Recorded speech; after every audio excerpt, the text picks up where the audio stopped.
तो इस मूवी की स्टार्टिंग होती है कोनकान से, जो कोनकान महाराष्ट्र के अंदर है। और यहाँ पर जब कहानी शुरू होती है तब साल होता है 1952। महाराष्ट्र के कोनकान के गांव के अंदर हम ये देखते हैं कि वहाँ पर एक छोटा सा बच्चा होता है जिसका नाम गोटिया होता है और उसकी उम्र 10 से 12 साल होती है। और गोटिया इस गाँव में अपनी माँ और अपनी छोटी बहन के साथ रहता था और गोटिया की बहन उससे 1-2 साल छोटी होती है। यहीं पर गोटिया जिस घर में रहता था उसके बगल वाले घर में कुछ और लोग रहते थे और यहीं पर एक लड़की रहती थी जिसका नाम था मुन्नी। और गोटिया मुन्नी से प्यार करता था, लेकिन फर्क ये था कि जहाँ गोटिया की उम्र 10 से 12 साल थी वहीं पर मुन्नी उससे 7 साल बड़ी थी और इसीलिए मुन्नी की उम्र 18-19 साल थी। लेकिन गोटिया तब भी मुन्नी से प्यार करता था और वो ये चाहता था कि उसकी शादी मुन्नी से हो जाए। लेकिन मुन्नी के घर वाले उसकी शादी फिक्स कर देते हैं। लेकिन जिससे मुन्नी की शादी फिक्स होती है वो जिस दिन मुन्नी से शादी करने आता है उसी दिन गोटिया उस दुल्हन के खाने में चूहे मारने का जहर डाल देता है। हालांकि उस खाने से दूल्हा बच तो जाता है, लेकिन इस बारे में बाकी सबको पता चल जाता है। और जैसी गोटिया की माँ इस बात को जानती है वैसी वो गोटिया को पकड़ के अपने घर में लाती है और गोटिया को मारने के लिए एक बड़ा सा चाबुक निकालती है और उस चाबुक से गोटिया को बहुत मारती है। और यहाँ पर हम ये भी देखते हैं कि वैसे तो गोटिया किसी से नहीं डरता है, लेकिन उसे अपनी माँ के चाबुक से बहुत डर लगता है। हालांकि उसी दिन मुन्नी की शादी हो जाती है और वहीं पर जो गोटिया की माँ होती है वो उसी दिन गोटिया का मुंडन भी करवा देती है। और वैसे तो जैसी मुन्नी की शादी होती है वैसी वो अपने दूल्हे के साथ चली जाती है। लेकिन हम ये देखते हैं कि गोटिया अभी मुन्नी को याद करता है और वो अभी भी ये सोचता है कि वो किसी तरह से मुन्नी से शादी कर ले। अब इसके लिए गोटिया ये फैसला करता है कि वो मुन्नी को हासिल करने के लिए काला जादू करेगा और काला जादू करके वो मुन्नी पर वशीकरण करेगा, जिसके पास मुन्नी उसके पास आ जाएगी और फिर वो और मुन्नी दोनों शादी कर लेंगे। और वैसे भी यहाँ तक गोटिया के बारे में जानने के बाद ही आप सभी समझ ही होंगे कि गोटिया कोई आम बच्चा नहीं था, बल्कि वो बेसिकली एक साइको बच्चा था जिसके मन में मुन्नी को पाने का ऑब्सेशन था। अब इधर गोटिया जैसी काला जादू करने का फैसला करता है वैसे ही वो अपनी छोटी बहन को अपने साथ लेता है और गाँव के पास के एक जंगल में चला जाता है। हमें पता लगता है कि गाँव के पास जो ये जंगल है इस जंगल का नाम चिंटुकवाड़ी है और क्योंकि ये गाँव से दूर है इसीलिए आमतौर पर यहाँ जल्दी कोई नहीं आता है। गोटिया यहाँ पर अपनी छोटी बहन को रात के समय पर लाता है और यहाँ पर आकर एक बड़े से बरगद के पेड़ के नीचे बैठ जाता है और वहाँ बैठकर काला जादू करने लगता है। और फिर इसके बाद ही हम ये देखते हैं कि गोटिया अपनी छोटी बहन पर हमला कर देता है और एक चाकू से उसे मारने की कोशिश करता है। लेकिन गोटिया की छोटी बहन उसे रोकती है और उससे पूछती है कि आखिर वो ऐसा क्यों कर रहा है और वो अपनी छोटी बहन को क्यों मारना चाहता है। जिस पर गोटिया उसे बताता है कि उसे अपने काला जादू के अंदर एक लड़की की बलि देनी पड़ेगी और इसलिए यहाँ पर वो उसे मारकर उसकी बलि देगा। और फिर गोटिया के हिसाब से जैसे उसका काला जादू पूरा होगा वैसी मुन्नी उसके पास आकर उससे शादी कर लेगी। लेकिन यहाँ पर हम ये देखते हैं कि जब गोटिया अपनी छोटी बहन पर हमला करके उसे मारने की कोशिश करता है तभी उसकी छोटी बहन अपना बचाव करती है और वो गोटिया को धक्का मारती है। जिसके बाद जैसे ही गोटिया को धक्का लगता है वैसे उसका सर सीधा बरगद के पेड़ पर टकराता है और सर टकराने की वजह से गोटिया का सर फट जाता है और उसके सर से बहुत सारा खून निकलने लगता है और देखते ही देखते कुछ ही पलों के अंदर गोटिया की मौत हो जाती है। लेकिन ये सब देखकर गोटिया की जो छोटी बहन होती है वो जल्दी से भागकर गाँव जाती है और अपनी मदर के साथ साथ सारे गाँव वालों को वहाँ पर ले आती है। वहाँ पर आने के बाद ही सारे लोग गोटिया की हालत देखते हैं, लेकिन तभी गाँव के जो मुख्य पंडित होते हैं वो कहते हैं कि ये बहुत बड़ा अनर्थ हो गया है, क्योंकि असल में गोटिया एक ब्राह्मण परिवार का लड़का है और अभी कुछ ही दिन पहले उसका मुंडन भी हुआ है। लेकिन गोटिया का मुंडन हुए 10 दिन भी पूरे नहीं हुए हैं और यहाँ पर गोटिया की अकाल मृत्यु हो गई है। और इसीलिए गाँव के सारे मुख्य पंडित बताते हैं कि अब गोटिया मरने के बाद ब्रह्म राक्षस बनने वाला है और हो सकता है कि ब्रह्म राक्षस बनने के बाद वो गाँव वालों का बुरा करे और इसीलिए उन सबको गोटिया को यहीं पर रोकना होगा। इसके लिए गाँव वाले गोटिया को उसी पेड़ के नीचे दफना देते हैं जिस बरगद के पेड़ के नीचे गोटिया की मौत हुई थी। और फिर उसे दफनाने के बाद ही वो जो सारे मुख्य पंडित होते हैं वो मंत्रों का इस्तेमाल करके उस पूरे पेड़ को बांध देते हैं ताकि गोटिया उस पेड़ से कहीं भी दूर न जा सके और उसकी आत्मा जो कि ब्रह्म राक्षस बन चुकी है वो हमेशा के लिए वहाँ पर कैद होकर रह जाए। हालांकि यहीं पर हम ये भी जानते हैं कि गोटिया जिस हालत में मरा है उस हालत में मरने वाले को मुंजिया कहते हैं, जिसका मतलब अब गोटिया मुंजिया बन चुका है। अब इसके बाद ही कई साल बीत जाते हैं और बहुत सालों के बाद हम सीधा पुणे शहर को देखते हैं, जो पुणे शहर भी महाराष्ट्र के अंदर ही है, लेकिन ये कोनकान और उसके गाँव से काफी दूर है। यहाँ पुणे के अंदर हम मूवी के मेन कैरेक्टर को देखते हैं जिसका नाम है बिट्टू और बिट्टू पुणे शहर के अंदर अपनी मदर और ग्रैंड मदर के साथ रहता है, यानी कि माँ और दादी के साथ। इसके साथ ही हम ये भी जानते हैं कि बिट्टू के फादर की कई साल पहले ही मौत हो चुकी है और उसकी जो मदर है वो एक ब्यूटी पार्लर चलाती है और उससे वो लोग काफी अच्छा पैसा कमाते हैं एंड उनकी फैमिली काफी अच्छे से चल रही है। और अपनी फैमिली के अंदर बिट्टू,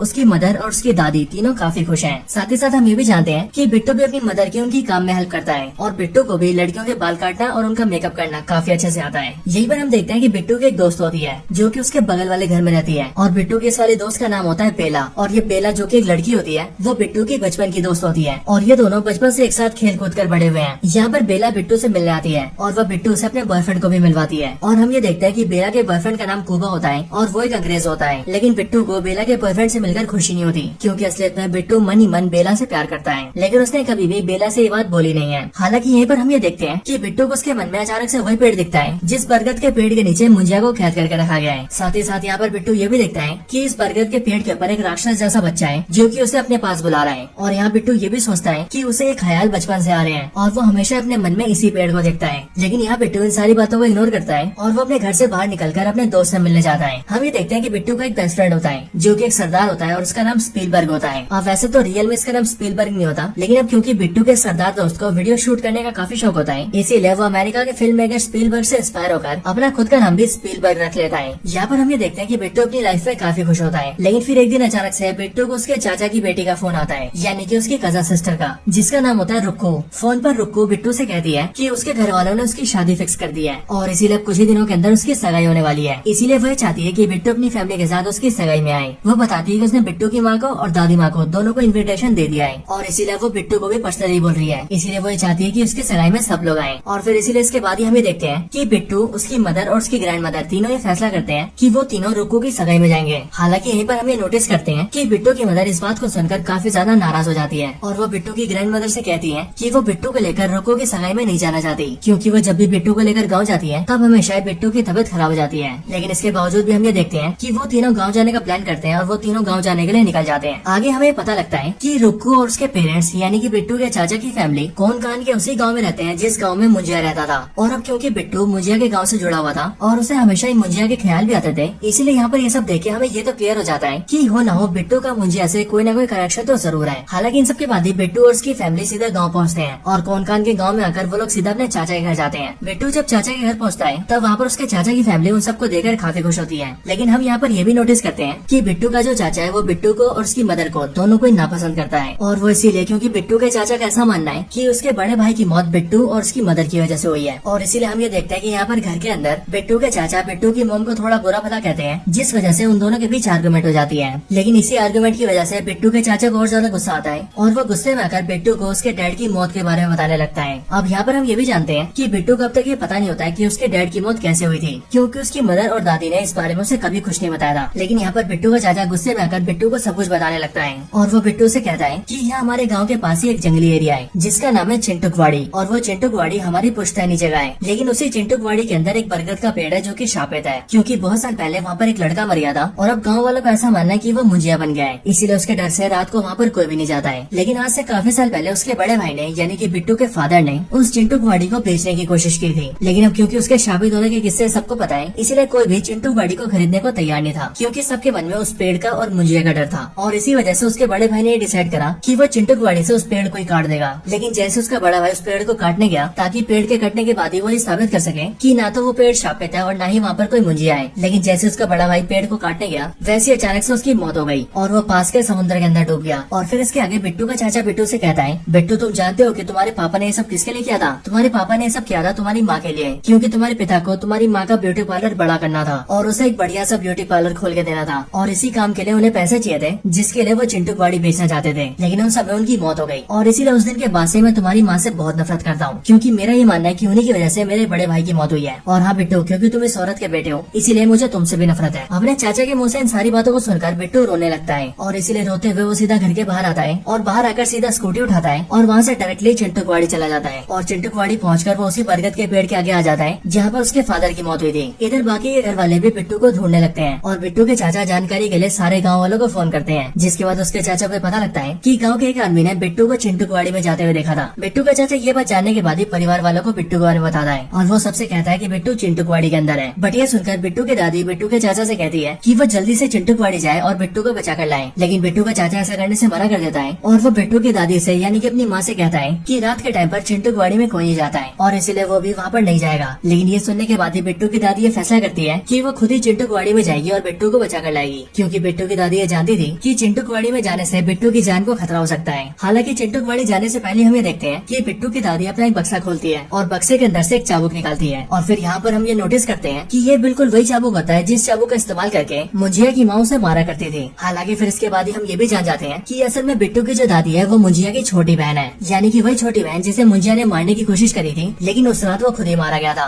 और इसके साथ ही यहीं पर हम ये भी जानते हैं कि बिट्टू के ख्यालों में उसे हर बार मुंजिया और वो बरगद का पेड़ भी इसीलिए दिखते हैं क्योंकि बिट्टू मुंजिया के वंशज का है और बिट्टू के अंदर भी मुंजिया के परिवार का एक खून है और इसीलिए मुंजिया अपने परिवार के लोगों को देख सकता है। यहाँ पर बिट्टू की दादी यानी कि मुंजिया की बहन ये जानती थी कि मुंजिया को अगर किसी से डर लगता है तो वो डर लगता है सिर्फ उसकी माँ के चाबुक से और इसीलिए इसी चाबुक से उसे कंट्रोल किया जा सकता है। और इसीलिए यहाँ पर बिट्टू की दादी इस चाबुक को लेती है और चाबुक लेकर सीधा चिंटुकवाड़ी जाती है। चिंटुकवाड़ी पहुँचते ही जैसी वो बरगद के पेड़ के सामने आती है वैसे बिट्टू की दादी देखती है कि उस बरगद के पेड़ के ऊपर मुंजिया बैठा है, जो कि बिट्टू की दादी को देखते ही पहचान जाता है कि वो उसकी छोटी बहन है और इसलिए मुंजिया उस पर हंसता है और वो उससे कहता है कि उसकी छोटी बहन तो बहुत बड़ी हो गई है। लेकिन यहीं पर बिट्टू की दादी मुंजिया से यानी कि अपने बड़े भाई से कहती है कि दादा प्लीज वो उसके पोते को छोड़ दें। अब यहाँ पर आप सब जानते होंगे कि मराठी के अंदर बड़े भाई को दादा कहते हैं, इसीलिए यहाँ पर बिट्टू की दादी मुंजिया को दादा कहती है। अगले पल बिट्टू की दादी देखती है कि मुंजिया ने अपने बरगद के पेड़ की शाखाओं से बिट्टू को बांध रखा है और इसलिए बिट्टू की दादी जैसे बिट्टू को देखती है वैसी वो वहाँ जाती है और वो बिट्टू को छुड़ाने की कोशिश करती है। लेकिन मुंजिया ने टहनियों से बिट्टू को बांधा होता है और इसीलिए बिट्टू की दादी उन पर चाबुक मारती है। और यहाँ पर हम ये देखते हैं कि चाबुक के मार से न सिर्फ मुंजिया डरता है बल्कि इस चाबुक की मार से मुंजिया को नुकसान भी होता है और इसीलिए मुंजिया जल्दी से बिट्टू को छोड़ देता है। जिसके बाद बिट्टू की दादी बिट्टू को लेकर वहाँ से जाने लगती है। लेकिन जैसे ही वो लोग जा रहे होते हैं वैसे मुंजिया बिट्टू के पास आता है और वो उसकी पेट पर अपना हाथ चिपका देता है। पर यह देखकर बिट्टू की दादी फिर से मुंजिया को मारती है, जिसके बाद चाबुक के लगते हैं मुंजिया उसे छोड़ देता है और वो फिर से पेड़ पर चला जाता है। इसके बाद ही बिट्टू की दादी जल्दी से उसे लेकर चिंटू की वाड़ी से बाहर आती है और वहाँ से काफी दूर आने के बाद ही बिट्टू उनसे पूछता है कि दादी आखिर ये सब क्या है, वो कौन था और आप उसे कैसे जानती थी और आखिर आपको ये कैसे पता था कि उसे इसी चाबुक से डर लगता है। इन सब बातों को सुनने के बाद ही बिट्टू की दादी उसे सब कुछ बताती है और वो उसके सामने सारी सच्चाई को रख देती है। जिसके बाद बिट्टू ये जान जाता है कि वो मुंजिया असल में उसकी दादी का बड़ा भाई है और उसने अब तक क्या क्या किया है। मुंजिया के बारे में सब कुछ जानने के बाद ही बिट्टू भी काफी डर जाता है। लेकिन बिट्टू की दादी उससे कहती है कि उसे अब डरने की कोई जरूरत नहीं है क्योंकि मुंजिया उस पेड़ से दूर कहीं नहीं जा सकता है और इसीलिए बिट्टू को भी बस इस बात का ध्यान रखना है कि वो फिर से कभी भी उस पेड़ के पास न जाए। लेकिन इसके अगले पल में हम ये देखते हैं कि मुंजिया बिट्टू के सामने खड़ा होता है और वो इस टाइम पर उसकी दादी के पीछे होता है। मुंजिया को देखकर बिट्टू हक्का बक्का हो जाता है क्योंकि कुछ टाइम पहले उसकी दादी ने उससे बोला था कि मुंजिया उस पेड़ से दूर कहीं नहीं जा सकता है, लेकिन अब वो उनके पास आ चुका है और इसीलिए वहाँ पर आते ही मुंजिया सीधे बिट्टू की दादी की गर्दन पकड़ता है और वो झटके से उनकी गर्दन तोड़ के उन्हें मार देता है। और फिर यहीं पर ही हम ये समझ जाते हैं कि असल में बिट्टू के जाने से पहले मुंजिया ने जब उसके पीठ पर हाथ चिपकाया था तब उसके जरिए उसने बिट्टू की पीठ पर अपना निशान छोड़ दिया था और इसीलिए बिट्टू के माध्यम से उसने अपने आप को बरगद के पेड़ से आजाद कर लिया एंड दैट्स व्हाई वो कहीं भी मूव कर सकता है। लेकिन ये सब देखने के बाद भी बिट्टू बेहोश हो जाता है और फिर इसीलिए कुछ टाइम बाद ही गाँव वाले उसे ढूंढते हुए आते हैं और वो बिट्टू को लेकर सीधा हॉस्पिटल जाते हैं। हॉस्पिटल आकर बिट्टू की आंखें खुलती हैं और तब बिट्टू पूछता है कि उसकी दादी कैसी है, जिस पर उसके घर वालों से बताते हैं कि वहाँ चिंटू की वाड़ी से थोड़ी सी दूरी पर उसकी दादी की लाश मिली है, जिसका मतलब उसकी दादी मर चुकी है। हालांकि पुलिस ने इन्वेस्टिगेशन की है और इसीलिए पुलिस का ऐसा मानना है कि शायद से उसकी दादी फिसल कर गिर गई होगी और इसीलिए उनकी मौत हो गई होगी। लेकिन असल में बिट्टू इस बात को जानता था कि उसकी दादी की मौत गिरने से नहीं हुई है बल्कि उसकी दादी को मुंजिया ने मारा है। हालांकि बिट्टू इतना ज्यादा डरा होता है कि वो इस बारे में किसी को भी बता नहीं पाता है। लेकिन इसके बाद ही हम ये देखते हैं कि बिट्टू के जो चाचा होते हैं वो बिट्टू की मदर से झगड़ा करने लगते हैं और वो फिर से बिट्टू की मदर को ब्लेम करते हैं कि पहले उसकी वजह से उसका भाई मर गया और अब उस औरत की वजह से उसकी माँ भी मर गई। लेकिन ये सब सुनकर बिट्टू की मदर को गुस्सा आता है और इसीलिए वो बिट्टू को लेकर उस गाँव से निकल जाती है और बस पकड़ के सीधा पुणे आने लगती है। लेकिन बस में हम ये देखते हैं कि बिट्टू की पीछे वाली सीट पर मुंजिया होता है और बिट्टू भी जैसे मुंजिया को देखता है वैसे ही वो बहुत डर जाता है। हालांकि यहाँ पर मुंजिया बिट्टू को बताता है कि उसे सिर्फ और सिर्फ बिट्टू देख सकता है और कोई भी नहीं, और वो इसीलिए क्योंकि बिट्टू की रगों में उसका खून दौड़ रहा है। हालांकि मुंजिया को देखकर बिट्टू काफी ज्यादा डर जाता है। लेकिन अचानक से मुंजिया गायब हो जाता है और फिर आगे हम ये देखते हैं कि बिट्टू अपने घर आ चुका है। लेकिन घर आने के बाद जैसी रात होती है और बिट्टू सोने जाता है वैसे मुंजिया उसके रूम में आ जाता है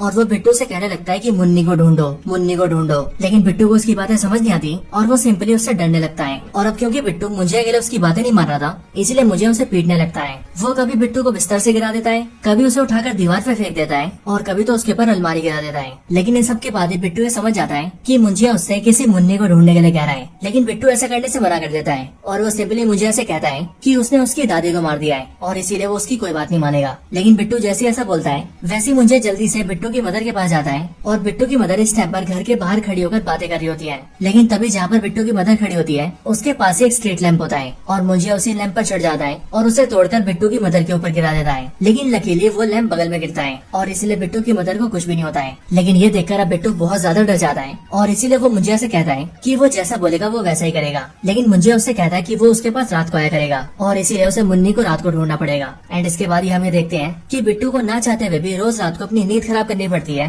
और घर के बाहर घूम घूम कर मुन्नी को ढूंढना पड़ता है। और इस पूरे टाइम के दौरान मुंजिया उसके कंधे पर बैठा रहता है और जहाँ भी बिट्टू थोड़ा सा रुकता है और आराम करता है वहीं पर मुंजिया कभी उसे परेशान करने के लिए मारने लगता है और कभी कभी वो उसके सामने दूसरों को मारने लगता है। इसलिए बिट्टू को परेशान होकर भी मुंजिया की बातें माननी पड़ती है। बिट्टू इन सबसे परेशान हो जाता है और इसीलिए कुछ दिन बाद ही वो अपने सरदार दोस्त को सब कुछ बता देता है, यानी कि स्पीलबर्ग को। और वैसे तो स्पीलबर्ग को मुंजिया दिखाई नहीं देता लेकिन वो मुंजिया की बातें सुन पाता है, इसीलिए उसे भी बिलीव हो जाता है कि बिट्टू को सच में मुंजिया परेशान कर रहा है। बिट्टू स्पीलबर्ग से कहता है कि उन्हें किसी मुन्नी को ढूंढना है क्योंकि इस मुंजिया को मुन्नी को ढूंढकर उसे शादी करनी है और उसके बाद ही हमारा पीछा छोड़ेगा। अब इसके बाद ही वो दोनों दिमाग लगाते हैं और स्पीलबर्ग बिट्टू से कहता है कि मुंजिया उसके गाँव का था इसलिए हो सकता है कि मुन्नी भी उसके गाँव की हो। और फिर ये बात सुनते बिट्टू सीधा रुकू को फोन करता है, यानी कि अपनी कजन सिस्टर को, और उससे ये जानने की कोशिश करता है कि आज से सालों पहले मुन्नी नाम की गांव में कौन सी लड़की थी। रुकू उसे पता करके बताती है कि असल में उनके घर के बगल में एक घर है जिस घर में सालों पहले एक मुन्नी नाम की लड़की रहती थी, लेकिन शादी होने के बाद ही मुन्नी यहाँ से चली गई थी। लेकिन रुक्को बिट्टू को उसकी फोटो भेजती है, लेकिन बिट्टू और स्पीलबर्ग जैसी मुन्नी की बचपन की फोटो देखते हैं वैसी वो दोनों नोटिस करते हैं कि मुन्नी अपने बचपन की फोटो में बिल्कुल वैसी ही लग रही थी जैसी बिट्टू की दोस्त बेला अपने बचपन में लगती थी। और इसीलिए यहीं से बिट्टू और स्पीलबर्ग को ये शक होता है कि शायद से हो सकता है कि मुन्नी और बेला का कोई ना कोई कनेक्शन हो। और फिर इसके लिए जैसे वो लोग तहकीकात करते हैं वैसे उन्हें पता लगता है कि असल में मुन्नी और कोई नहीं बल्कि बेला की दादी है। और सालों पहले जब गाँव में मुन्नी की शादी हुई थी तब शादी के बाद ही वो पुणे आकर यहाँ पर बस गई थी, जिसका मतलब बेला और उसकी दादी मुन्नी बिट्टू के बगल में ही रहती है। ये जानने के बाद ही बिट्टू मुंजिया को बताता है कि उसकी मुन्नी उसके बगल में रहती है और फिर ये बोलकर वो मुंजिया को उसके पास ले जाता है। लेकिन जैसे ही मुंजिया देखता है कि उसकी मुन्नी अब बूढ़ी हो चुकी है वैसे वो उसे शादी करने से मना कर देता है। लेकिन तभी वो बेला को देख लेता है और क्योंकि बेला भी काफी हद तक उसके दादी जैसी दिखती थी इसीलिए मुंजिया को यहाँ पर बेला से प्यार हो जाता है और अब वो बिट्टू से कहता है कि वो बेला से शादी करेगा। लेकिन ये सुनकर बिट्टू मना कर देता है और वो मुंजिया से कहता है कि वो ऐसा कभी नहीं होने देगा और बेशक से मुंजिया उसकी जान ले लेकिन वो इस काम में उसकी कोई हेल्प नहीं करेगा। पर ये सुनते ही मुंजिया बिट्टू से कहता है कि अगर उसने उसकी मदद नहीं करी तो वो बिट्टू के सामने उसके चाहने वालों को मार देगा। वो बिट्टू की मदर को मार देगा, उसके इस सरदार दोस्त को मार देगा, बेला को मार देगा और बाकियों को भी मार देगा। और इसीलिए मुंजिया की बातें सुनकर बिट्टू डर जाता है और वो उस टाइम पर मुंजिया की बात मानने के लिए राजी हो जाता है। लेकिन अगले दिन जब सुबह होती है तब दिन का टाइम आते ही मुंजिया गायब हो जाता है। और वैसे यहाँ पर हमें ये चीज भी पता लगती है कि मुंजिया सिर्फ रात को ही आता है और रात को ही रहता है, बाकी दिन होते ही वो गायब हो जाता है और इसीलिए दिन के टाइम में वो कभी भी बिट्टू के पास नहीं आ सकता। यहाँ पर बिट्टू अब काफी ज्यादा परेशान हो जाता है और इसीलिए वो अपने सरदार दोस्त स्पीलबर्ग से हेल्प मांगता है। इसके बाद ही स्पीलबर्ग बिट्टू को लेकर सीधा भूत भगाने वाले एक आदमी के पास जाता है और भूत भगाने वाले ये आदमी और कोई नहीं बल्कि साउथ के फेमस एक्टर सत्यराज होते हैं, यानी कि अपने बाहुबली के कटप्पा। यहाँ पर आने के बाद ही बिट्टू और स्पीलबर्ग दोनों कटप्पा से मिलते हैं जिनका इस मूवी के अंदर नाम होता है एल्विस प्रभाकर और इसीलिए आसानी के लिए हम यहाँ पर सिर्फ इन्हें एल्विस बोलेंगे। एल्विस से मिलने के बाद ही वो उन्हें सब कुछ बताते हैं और फिर इसके बाद ही बिट्टू एल्विस को अपनी पीठ पर का निशान दिखाता है और बिट्टू की पीठ पर एक हाथ का निशान होता है और ये हाथ का निशान मुंजिया का होता है। यहाँ पर एल्विस जैसे इस हाथ के निशान को देखता है वैसे वो समझ जाता है कि ये निशान मुंजिया का है और इसीलिए वो बिट्टू से कहता है कि तुम्हें जो परेशान कर रहा है वो मुंजिया है। उनके मुंह से इस बात को सुनते बिट्टू हैरान रह जाता है क्योंकि बिट्टू अपने मन में ये सोचता है कि उसने अभी तक उन्हें खुद से मुंजिया के बारे में बताया नहीं था, लेकिन एल्विस ने मुंजिया के हाथ का निशान देखते ही मुंजिया के बारे में पता लगा लिया। इसके बाद एल्विस अपने रूम से एक बड़ा सा स्क्रोल लेकर आता है और उसके अंदर काफी सारे पुराने पेपर्स होते हैं जिनके अंदर पुरानी कथाएं लिखी होती हैं और उन पर कई सारी चित्रकला बनी होती है। वो सब दिखाकर एल्विस उन्हें बताता है कि पुरानी कथाओं के हिसाब से मुंजिया एक पावरफुल भूत होता है। असल में जब भी किसी ब्राह्मण बच्चे का मुंडन होता है और वो अपने मुंडन होने के 10 दिन के अंदर ही मर जाता है तब वो एक ऐसा ताकतवर ब्रह्म राक्षस बनता है जो कि मुंजिया कहलाता है। और वैसे तो मंत्रों के इस्तेमाल से मुंजिया को कैद किया जा सकता है, लेकिन अगर उस मुंजिया को कोई ऐसा इंसान मिल जाए जो कि उसी के परिवार या वंशज का हो तो मुंजिया उसके जरिए खुद को कैद से निकाल सकता है। और सिर्फ यही नहीं, उसके मन में जो इच्छा बाकी रह गई है वो अपनी उस वाली इच्छा को पूरा करने के लिए भी उस आदमी का इस्तेमाल कर सकता है। और इस टाइम पर तुम्हारा मुंजिया तुम्हारे साथ ऐसे ही कर रहा है। लेकिन ये सब सुनने के बाद ही बिट्टू एल्विस से पूछता है कि अब आखिरकार मुंजिया क्या करना चाहता है और एक्चुअली में हम लोग उसे रोक कैसे सकते हैं। इस पर एल्विस उसे बताता है कि ये मुंजिया बहुत ज्यादा शक्तिशाली होते हैं और इसीलिए जब तक ये अपने ब्रह्म राक्षस के रूप में है तब तक इन्हें मारा नहीं जा सकता है। लेकिन हाँ, तुम जिस मुंजिया की बात कर रहे हो उसे शादी करनी है और शादी करने के लिए उसे एक विधि को अपनाना पड़ेगा। इस विधि को करने के लिए वो तुमसे कहेगा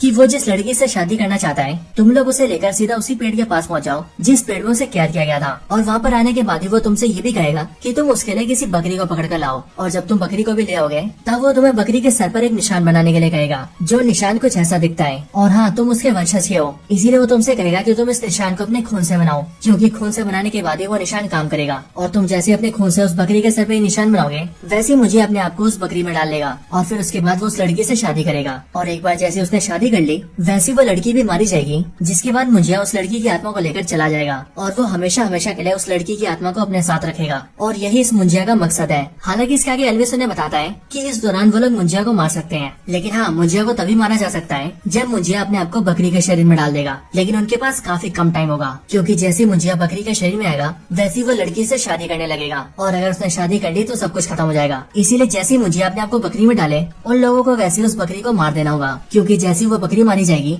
वैसे उसके साथ ही मुंजिया भी खत्म हो जाएगा। हालांकि एल्विस उन सबको प्लान समझाने के बाद ही उनसे ये भी कहता है कि इस प्लान को अंजाम देने में वो भी उनका साथ देगा। अब इसके बाद ही बिट्टू ये समझ जाता है कि अब उसे क्या करना है और इसीलिए जैसे इसी रात को मुंजिया उसके पास आता है, वैसे वो मुंजिया से कहता है कि वो मुंजिया की शादी बेला से करवाने के लिए राजी है और वो शादी करवाने के लिए बेला को गाँव लेकर जाएगा। इसके बाद ही बिट्टू बेला से मिलता है और वो बेला के सामने बहाना करके उसे अपने गाँव लाने के लिए राजी कर लेता है। जिसके बाद बिट्टू, बेला और उसका दोस्त स्पीलबर्ग तीनों उसके गाँव जाते हैं। बेला को गाँव लाने के बाद बिट्टू उसे नारियल पानी पिलाता है, लेकिन वो उस नारियल पानी में शराब मिला देता है, जिस वजह से जैसी बेला उसे पीती है वैसी बेला नशे में आ जाती है और इसलिए बिट्टू जल्दी से बेला को लेता है और अपने दोस्त स्पीलबर्ग के साथ मिलकर सीधा चिंटूकवाड़ी में आता है। हालांकि इन सब के दौरान ही हम ये देखते हैं कि गांव में बिट्टू की जो कजन सिस्टर होती है यानी कि रुको, वो भी मुंजिया को देख लेती है और अब क्योंकि वो भी सेम खानदान से हैं, इसलिए वो भी मुंजिया को देख पाती है। इसलिए बिट्टू रुको को सबको समझाता है और उसे भी अपने प्लान में शामिल कर लेता है। जिसके बाद ही वो सब लोग मिलकर एक बकरी उठाते हैं और सारी चीजों को लेकर सीधा बरगद के पेड़ के नीचे पहुंचते हैं। और यहाँ पर आने के बाद ही जैसा एल्विस ने बोला था,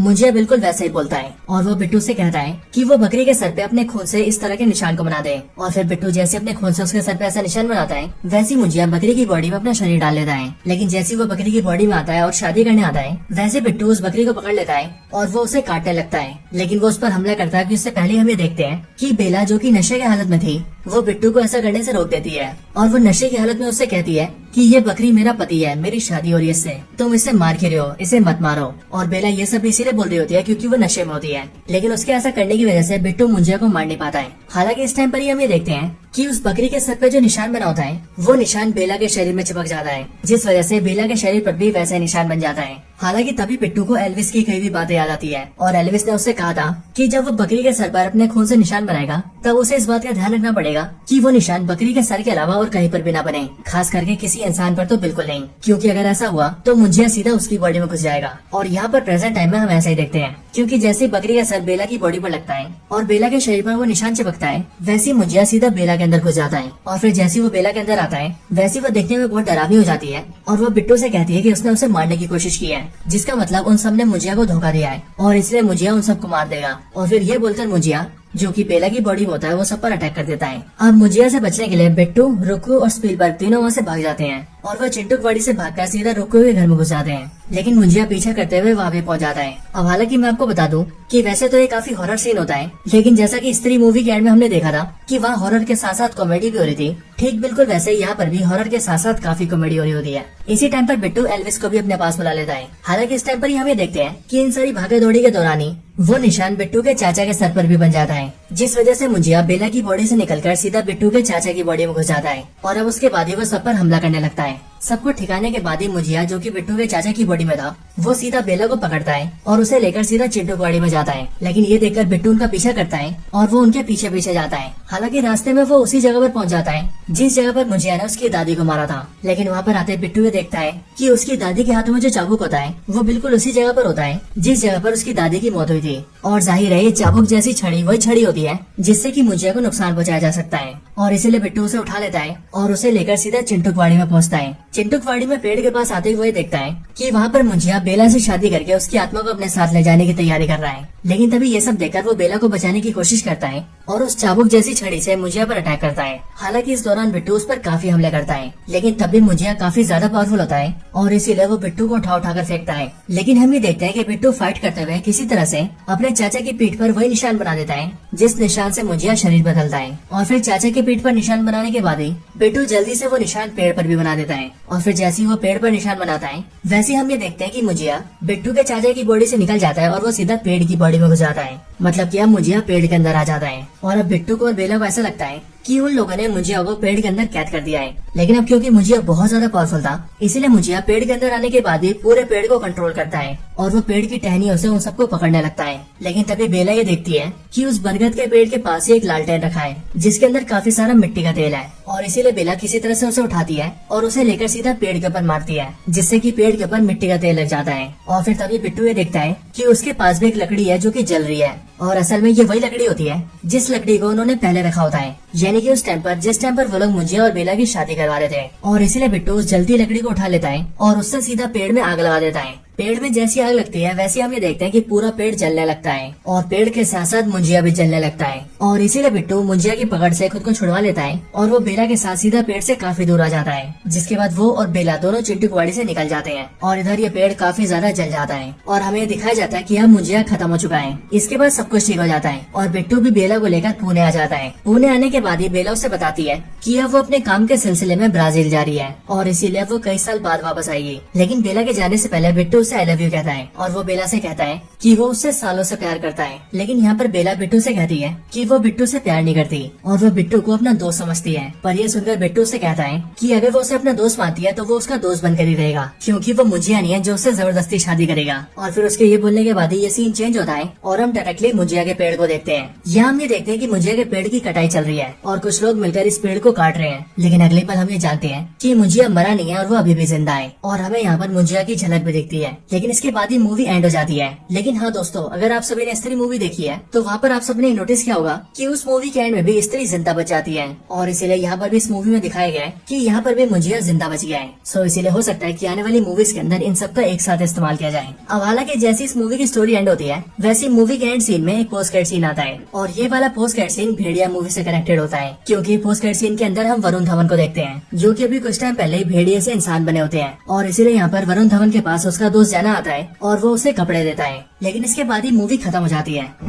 सो दोस्तों, यही थी वीडियो मुंजिया मूवी की स्टोरी के ऊपर। आप सभी को इस मूवी की स्टोरी कैसी लगी ये आप मुझे कमेंट्स के अंदर जरूर बताएं और अगर आप सभी का कोई और रिकमेंडेशन हो तो आप वो भी मुझे कमेंट्स के अंदर बता सकते हैं। बाकी वीडियो पसंद आई हो तो इसे लाइक जरूर करें, चैनल को सब्सक्राइब नहीं करा तो अभी के अभी सब्सक्राइब करें, वीडियो को शेयर करना चाहते हैं तो ज्यादा से ज्यादा शेयर करें एंड आप सभी इसी तरह से हंसते और मुस्कुराते रहें। बाकी मैं आपसे मिलता हूँ ऐसे किसी और बेहतरीन वीडियो में, तब तक के लिए गुड बाय।